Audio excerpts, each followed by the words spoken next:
ऐसा था जब उत्तर प्रदेश की सत्ता में बसपा का राज था, लेकिन समय दर समय बसपा का वो वर्चस्व घटता चला गया। आलम यह है कि बसपा अपने गढ़ में भी अपनी साख बचाने में नाकाम रही। इस बार के लोकसभा चुनाव के नतीजों को ही देख लीजिए। बहुजन समाज पार्टी को लोकसभा चुनाव में बड़ा झटका लगा है। बीते 10 सालों में बसपा का जनाधार घटकर आधा हो चुका है। इतना ही नहीं, इस लोकसभा चुनाव में प्रदेश की 17 सुरक्षित सीटों पर उसके 21 लाख से ज्यादा वोट कम हुए हैं।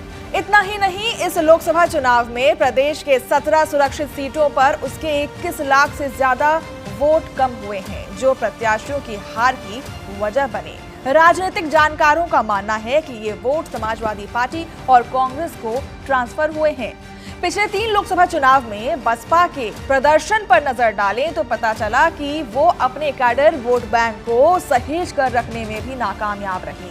साल 2014 के लोकसभा चुनाव में बसपा को कुल 1,59,14,194 वोट मिले थे, जो इस बार महज 82,53,898 पर सिमट कर रह गए।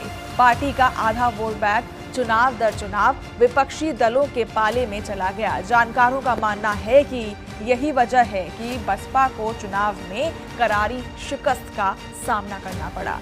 साल 2019 के लोकसभा चुनाव के बाद बसपा सुप्रीमो मायावती ने सपा पर उसके वोट ट्रांसफर नहीं होने का आरोप लगाकर गठबंधन तोड़ दिया था। उनका ये फैसला अब सवालों के घेरे में आ चुका है। बसपा को बीते चुनावों में मिले वोटों का विश्लेषण करने पर पता चला कि उसे 2014 और 2019 के लोकसभा चुनाव में तकरीबन बराबर वोट मिले थे, जबकि आधी सीटों पर उसने अपने प्रत्याशी नहीं उतारे थे।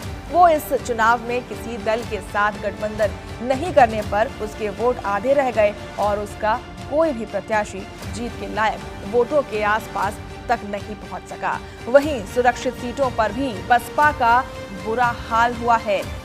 साल 2014 के चुनाव में उसे सुरक्षित सीटों पर 39,71,139 वोट मिले थे, जबकि हालिया चुनाव में उसे इन सीटों पर केवल 18,24,322 वोट ही मिले हैं। 2019 के चुनाव में बसपा ने 10 जबकि सपा ने 7 सुरक्षित सीटों पर अपने प्रत्याशी उतारे थे। भाजपा ने 17 सीटों में से 15 पर जीत दर्ज की थी, जबकि बसपा को 2 सीटों पर जीत हासिल हुई थी।